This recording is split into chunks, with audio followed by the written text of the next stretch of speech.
Почитувани, добре дојдовте. Да си кажеме денеска поделено во два сегменти. Го најавуваме почетокот на првото стартап реално шоу на Балканот. Основачи на нови компании, инвеститори и бизнис одлуки и процеси кои се водат во реално време. Ке се емитува на Телма од 10 ноември.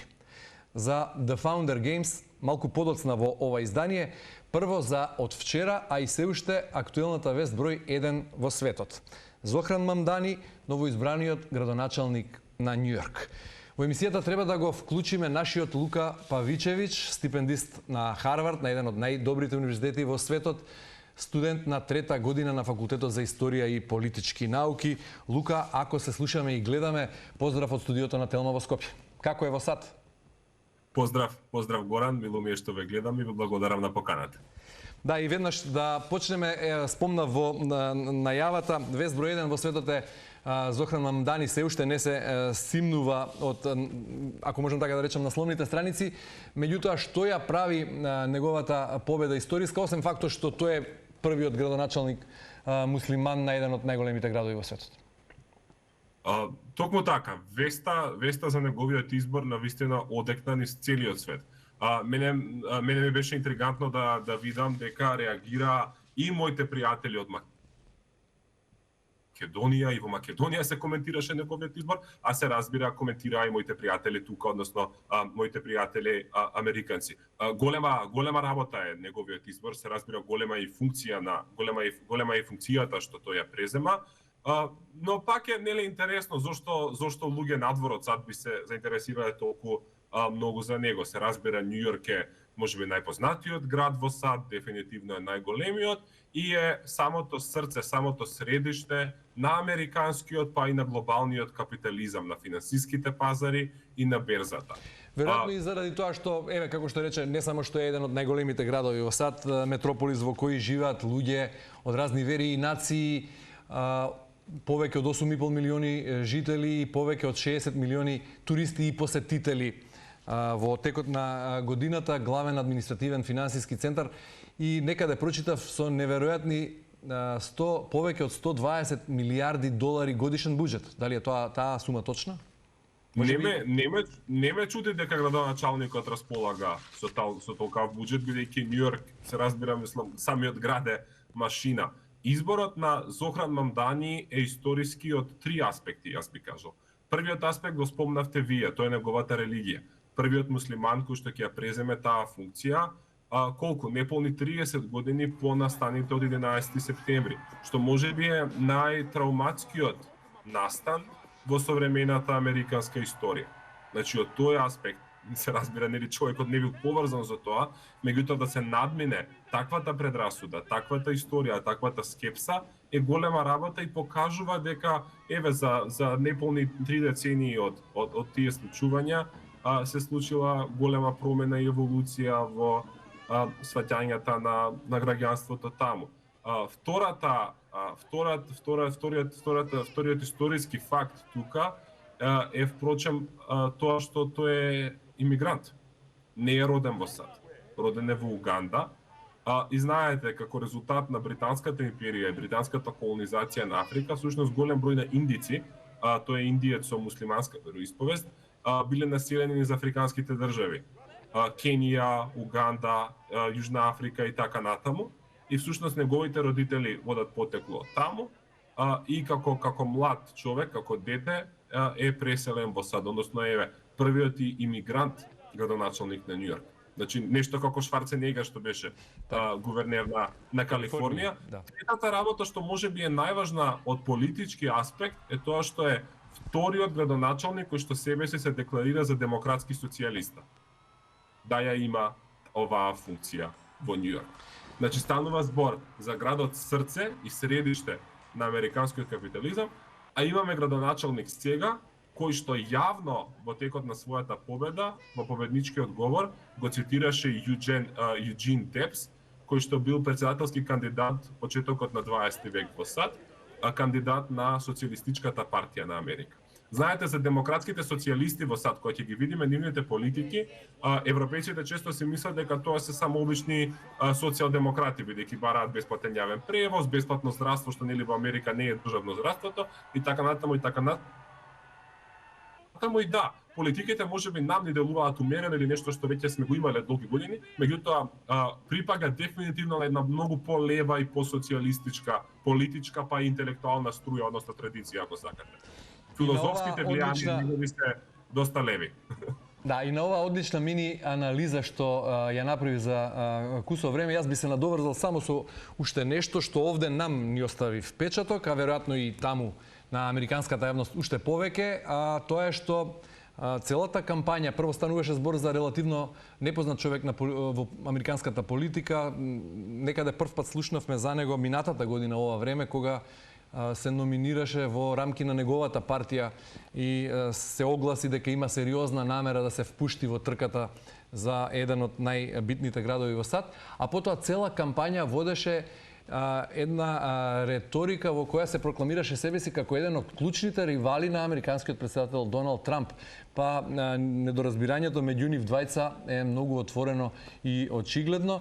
И сега тука е интересно како всушност ќе функционира Трамп како жител на градот во кој градоначалник е Мамдани, нели добро познато е дека домот на американскиот претседател, целата негова бизнис империја е сконцентрирана, односно лоцирана токму во Њујорк, градот со кој сега ќе раководи социјалистот, демократот или левичарот Мамдани.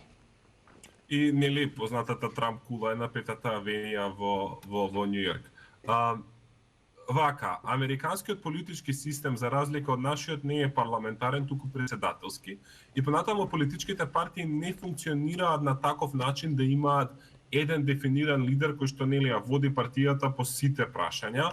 Дури некои луѓе сосема втори, трети лица се официјално председатели или генерални секретари на републиканците и демократите, меѓутоа јасно е дека нели која има најголемата моќ во една партија, во кај републиканците тоа е, се разбира, председател Доналд Трамп. Меѓутоа нема јасен лидер на опозицијата.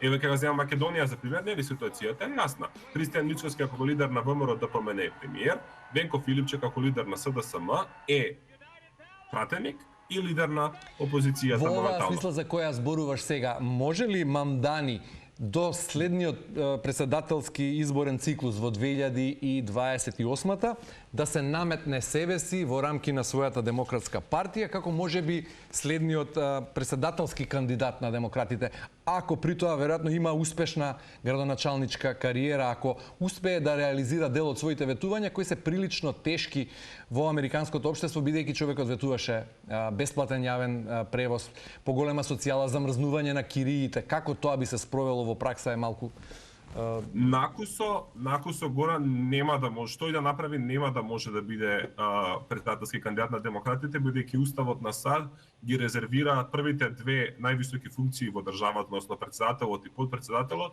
ги резервира само за тоа што го нарекуваат natural born, односно природни граѓани на САД, односно или да бидат родени на територија на САД, или да имаат родител кој што е американски државјанин.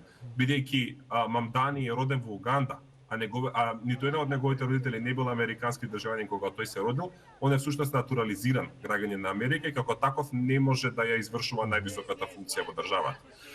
Сега, што е важното тука? Пак ќе кажам, во ситуација... Обама беше роден во Кенија или грешно? Уганда, ако не се лажам. За Обама, за Барак? Не, за Обама тоа беше теорија на заговор дека е роден во Кенија. Теорија на заговор, добро. Што впрочем ја употребуваше и сегашниот председател и со тоа на некој начин да се дисквалификува нели првиот црнец председател на САД. Меѓутоа тука кај него во секој случај татко му е мајка му е државјанинка на САД. Така што и да е роден во Кенија, што не беше роден во Кенија, и да е роден во Кенија, ќе можеше да се кандидира апсолутно. За Мамдани демократите по поразот на Камала Харис немаат јасен лидер. И уште постои тој вакуум во партијата. Може би Мамдани ќе стане лидер на демократите. Затоа нема уставни ограничувања. Тие се соочуваат со дилема во кој правец да оди партијата. Дали пак да се реплицира моделот на Бајден, каде што ќе се форсира и промовира умерена демократска политика, односно умерена левичарска, тоест центристичка политика, да се привлечат и дел од поддржувачите на републиканците и така да се дојде до власта, или пак треба на некој начин да се радикализираат, односно да водат по-левичарска или како што велат во САД по-прогресивна политика, каде што ќе бидат со порадикални идеи, посилен настап, поголема визија ќе дадат и ќе бидат уверени во својот социјализам и во својата прогресивност. Тоа е патот во кој што Мамдани може да ја повлече Демократската партија и тоа е многу важно бидејќи Њујорк историски е една од најважните сојузни држави за Демократската партија. И традиционално таму демократите, односно почесто во историјата имаат градоначалник. Јасно. Само да кажам ова, лидерот на демократите во Сенатот, Чак Шумер, е сенатор од Њујорк. Меѓутоа, можно е прогресивната исто социјалистичката пратеничка, односно конгресменка Александрија Оказио-Кортес на изборите наредната година да го предизвика во внатрепартиските избори и да сака таа да биде кандидатот за демократски сенатор од Њујорк. Односно да му ја земе функцијата и тоа би значило дека од поумерената позиција на Шумер Демократската партија би се движела дефинитивно во прогресивната страна на Оказио-Кортес, која што впрочем и го поддржа Мамдани. Добро, многу навлеговме во анализа на внатрепартиската политика и идните цели и планови на демократите во САД. Да се вратиме малку на Њујорк и на онаа реторика со која Мамдани ги освои њујорчани. Дали за него гласаа само доселениците, бидејќи Њујорк е град генерално во кој има голем број луѓе кои се доселени таму, со тие ветувања за замрзнување на кириите, и зачудувачки е како успеа да победи со над 56% од гласовите во град во кој е сконцентрирано најголемиот број на еврејско население надвор од државата Израел, каде што еврејското лоби е многу силно, а познати се неговите антиизраелски ставови, односно поддршката за Палестина. Гледав тоа и мене ми е отворено политичко прашање како се случи. Точно велите, Њујорк е можеби најеврејскиот град во светот или дефинитивно вториот најеврејски град после градовите во Израел. Еврејското население таму е сконцентрирано и силно, има големо влијание во локалната политика и во политиката на државата Њујорк после се разбира. И е што да не думаш како тоа успеа да го направи. Меѓународната политика, прашањето на Израел и Палестина играш улога во изборите. Видов пред некој ден една интересна анкета каде што покажува дека дури 42% од младите евреи под 40 години го поддржуваат Мамдани. Тие се веројатно генерално против војната агресија. Тие се оние пацифисти. Евреите како демографска група во Америка секогаш гласале за демократите. Трамп со неговата реторика за Израел се обиде некако да им се додвори, да ги привлече, меѓутоа и на најманите избори евреите со огромно мнозинство ја поддржаа Камала Харис. Така што тие секако како демографска група тежнеат кон левата опција. Тоа што кажува анкетата што ја споделив е дека можеби и меѓу младите евреи во Њујорк секако или е опадната поддршката за Израел, или пак не го сметаат израелското прашањето со Израел и Палестина, не го сметаат за најважно, па нели по тоа да се водат за нивниот глас. Меѓутоа го има и Куомо како кандидат на демократите, кој заврши на втората позиција. Куомо, вака, како што кажавте и вие, во Њујорк важни се внатпартиските избори. Бидејќи републиканец во Њујорк нема победено од времето на Руди Џулијани и Мајкл Блумберг. Значи многу одамна. Поважни се внатрепартиските избори меѓу демократите, кој ќе биде кандидат. Тогаш се одлучува всушност градоначалникот на Њујорк.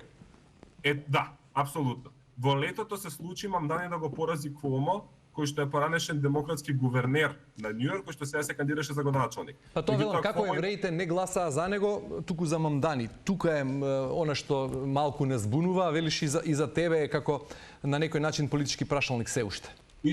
Прашање за како настапуваат всушност колку се религиозни. Ортодоксните евреи кои што живеат во Бруклин на пример го поддржаа Куомо со огромна бројка, меѓутоа поголемиот дел од евреите во Њујорк се така наречени веруваат во реформираниот јудаизам, односно се и полиберални и религиски и посекуларни, се разбира, и тие всушност поради таквите нивни политички ставови кои што пак ќе кажам влечат долга историја да поддржуваат прогресивни каузи во Соединетите американски држави од десегрегација и така натаму, всушност го поддржувам Мамдани како пологичниот кандидат.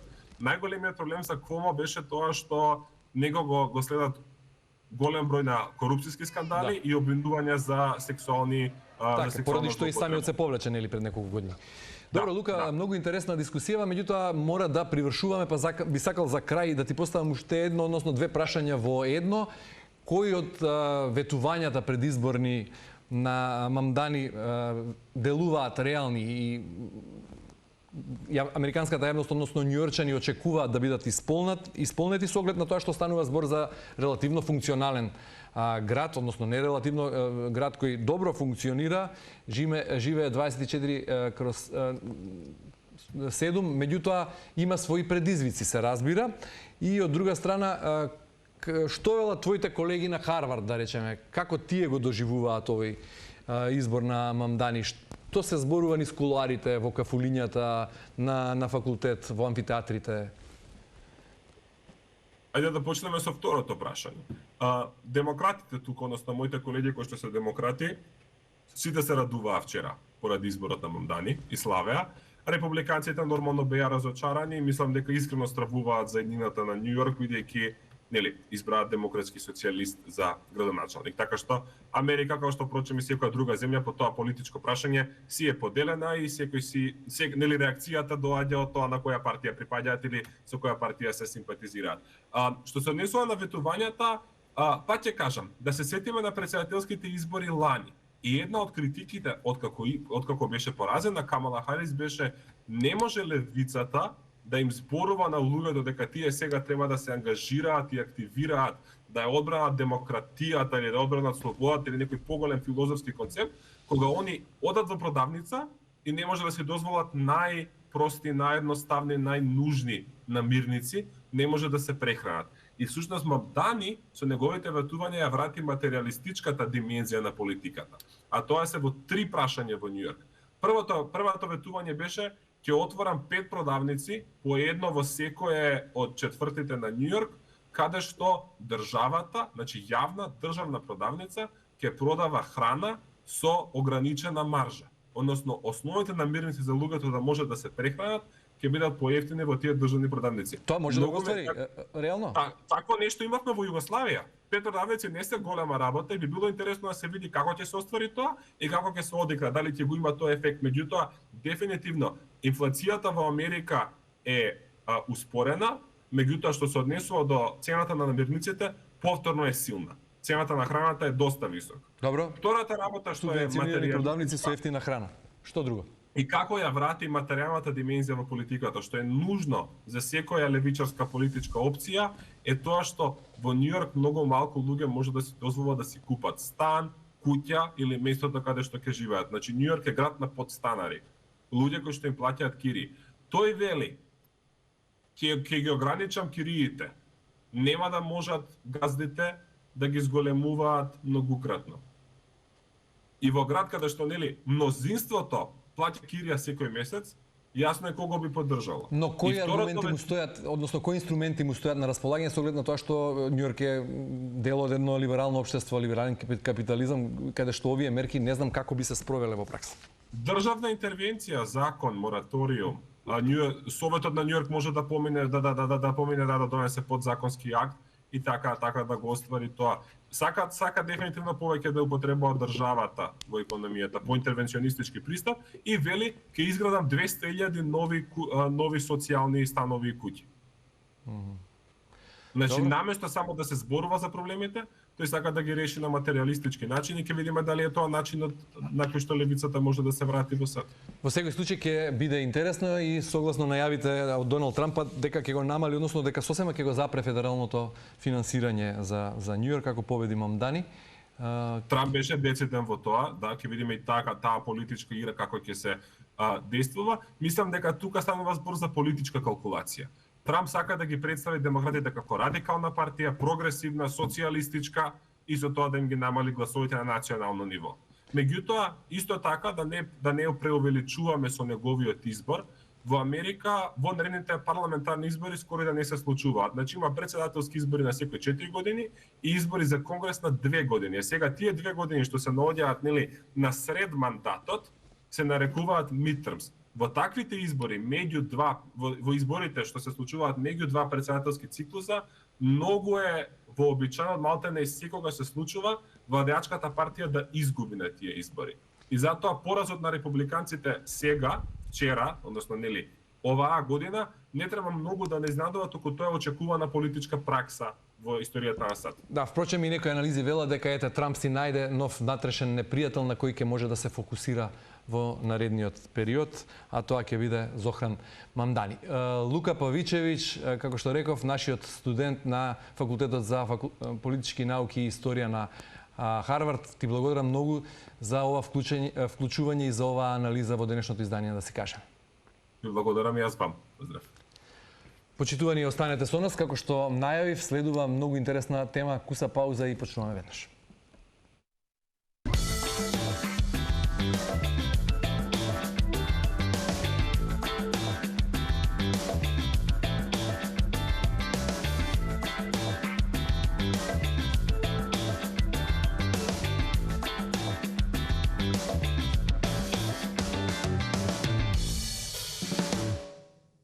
И како што најавив претходно, во продолжение на да си кажеме за The Founder Games, првото стартап реално шоу од Балканот, што ги следи основачите на компании во најинтензивните и би рекол најсензитивните моменти, кога донесуваат одлуки, кога се под притисок, кога успехот или падот се прашање на секунда.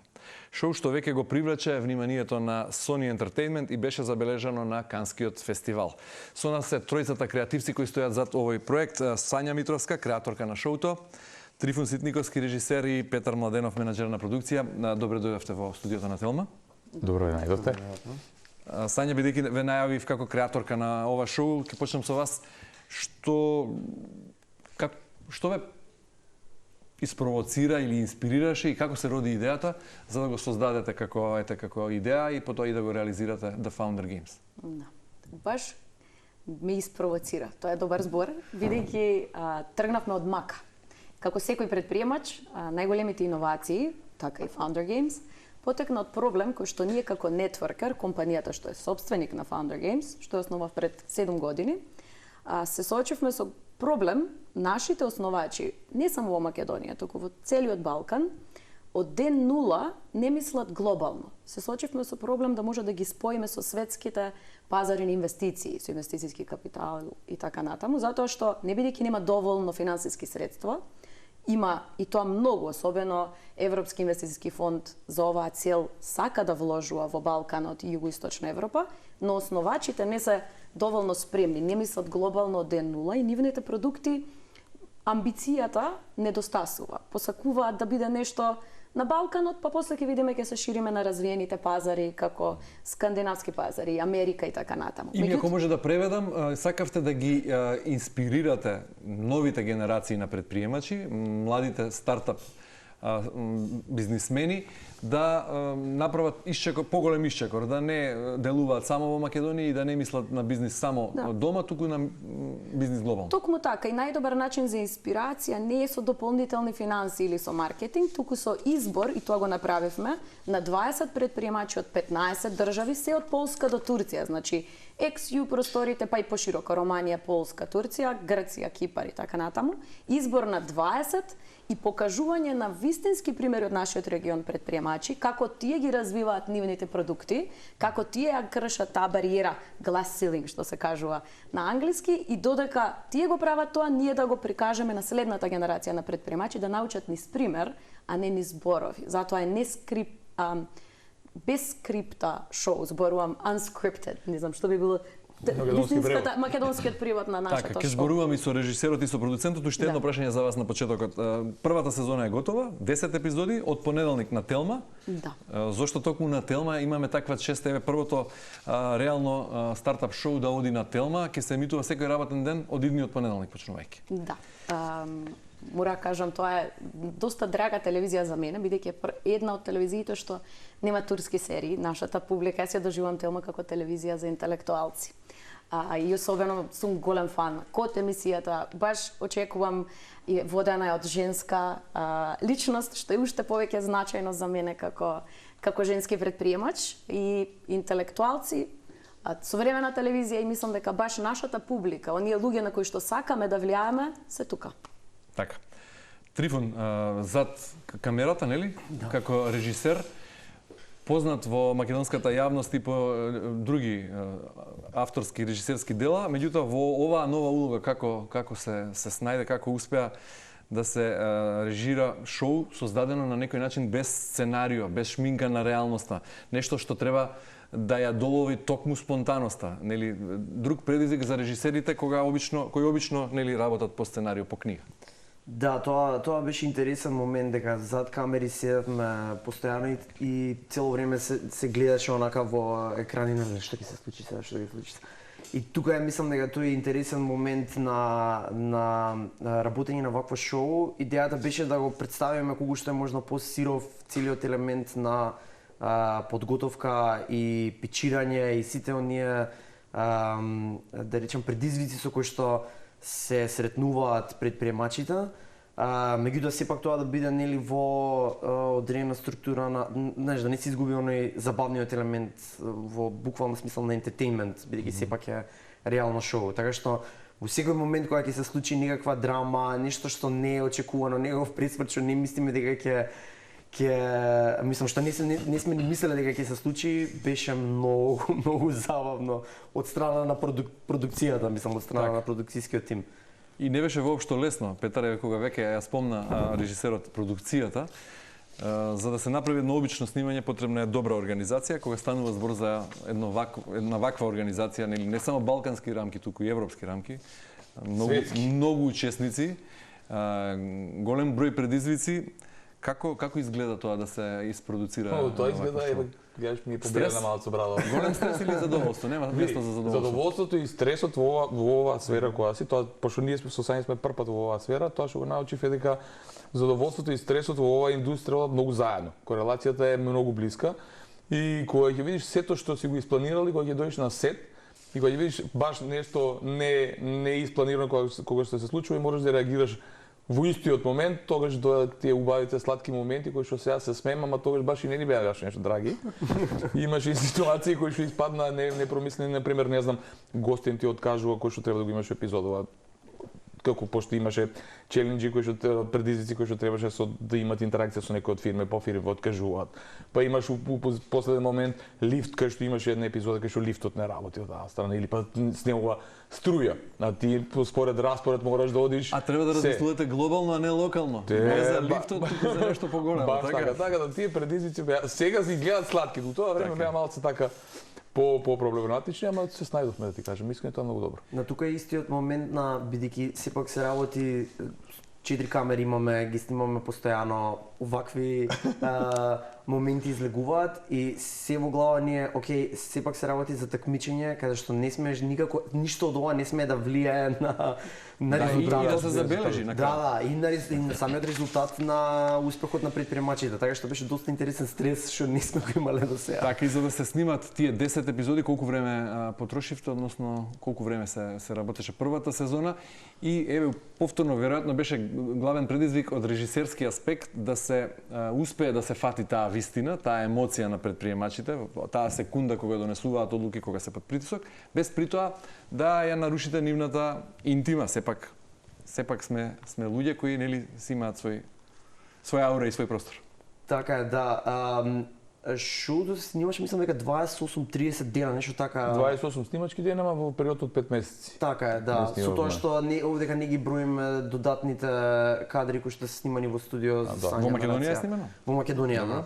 А за второто прашање, тука е таа за жал манипулација која што функционира од страна од моја страна и од страната на целиот продукцијски тим, каде што се дружиме толку многу со нив да они веќе почнуваат да бидат Спонтани. па да се акумулирани на нас, да бидеме околу нив со се камери, со се да веќе не ги Нема потреба камерата ништо да менува. така. И тоа е тоа. Они едноставно забораваат дека уствари ние снимаме, се многу навикнати да не гледаат И се постојано. предприемачи. Предприемачите се интересни луѓе.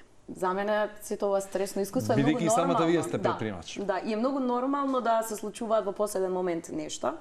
И предприемачите потребно е да се комфортни во стресни ситуации. Тоа на судиите, кои што ни беа, што се меѓувремено инвеститори, бидејќи победникот добива 300.000 евра инвестиција, патува во Силицијунска долина и така натаму, тоа им покажуваше како се справуваат со стрес, ние всушност тоа пробуваме да го ставиме на тест во нашите предизвици. Откако се роди идејата, поттикнати веројатно како што рековте од мака за тоа што нашите предприемачи не размислуваат глобално туку локално, до оваа фаза кој беше најтежок дел да се обезбеди фондот можеби од 300.000 евра како награда за победникот, да се организира патот во САД.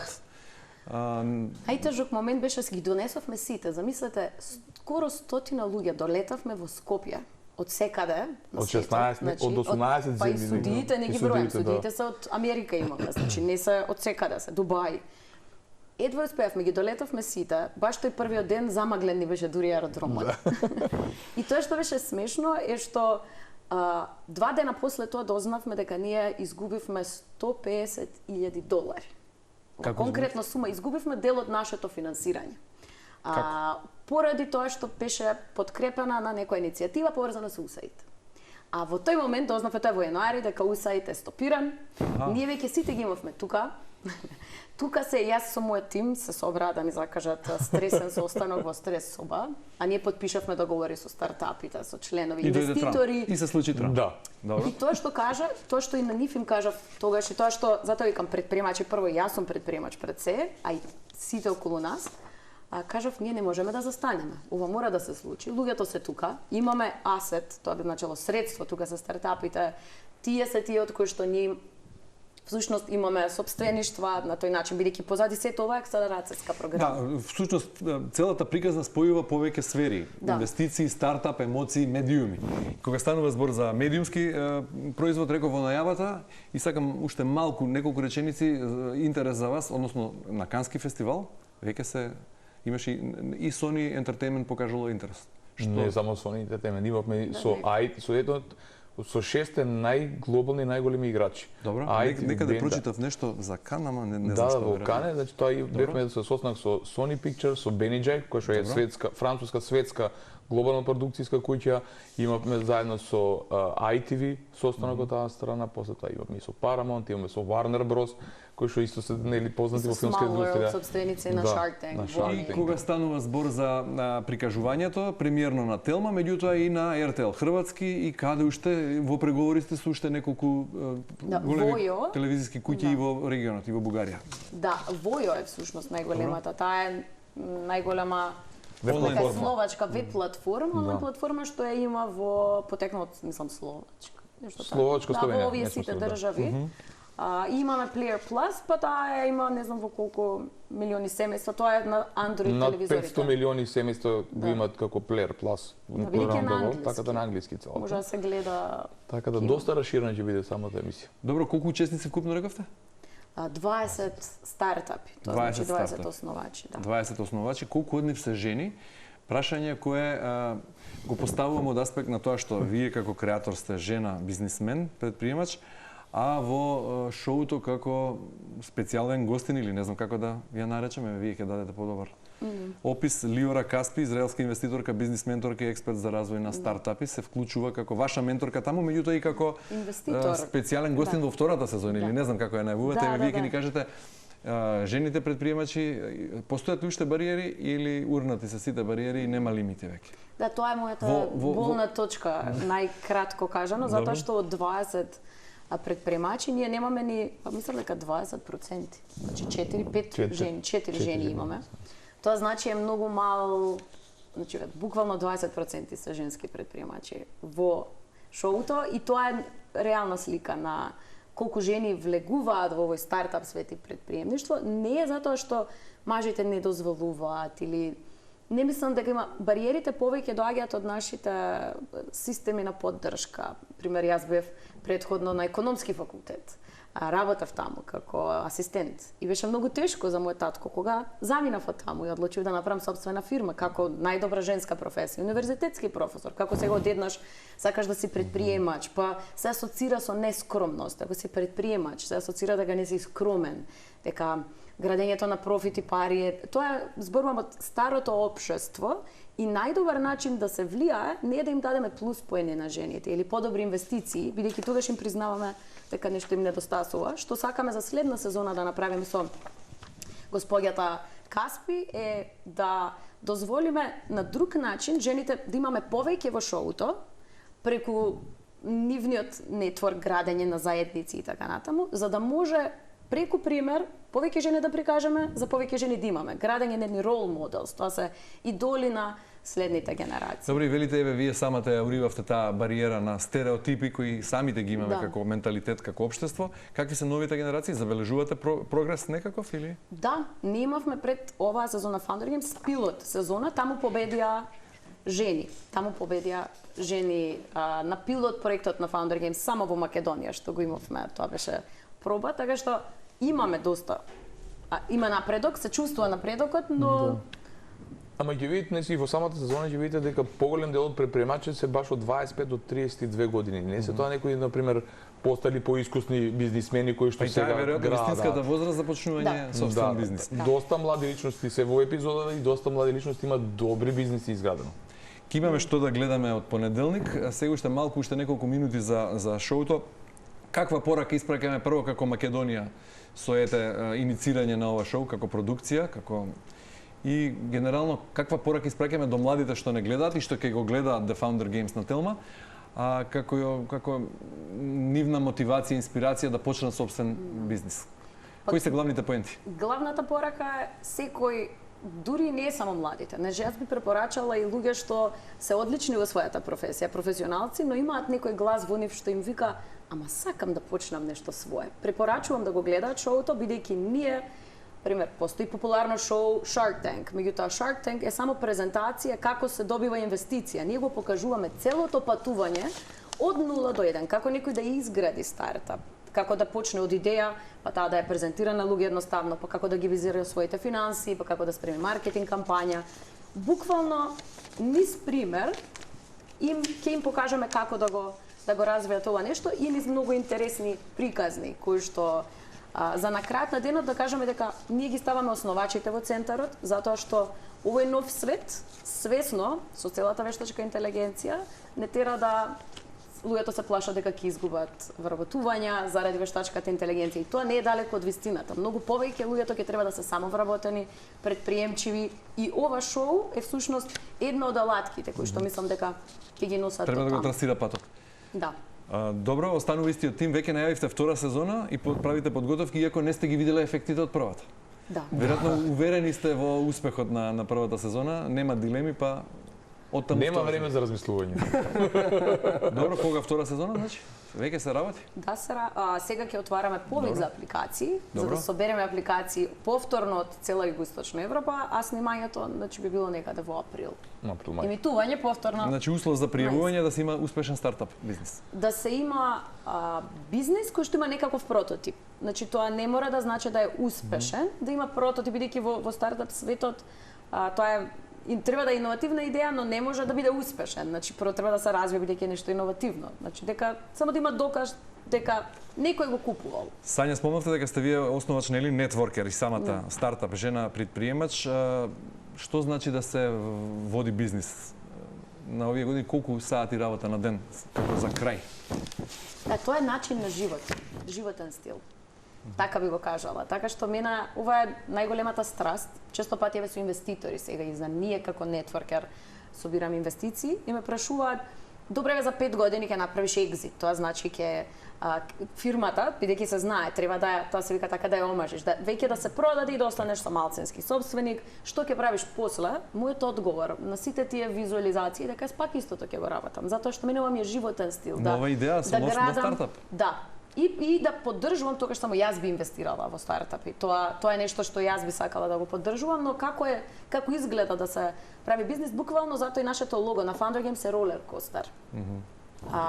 Буквално така изгледа. Некои луѓе уживаат да се возат на ролер костер.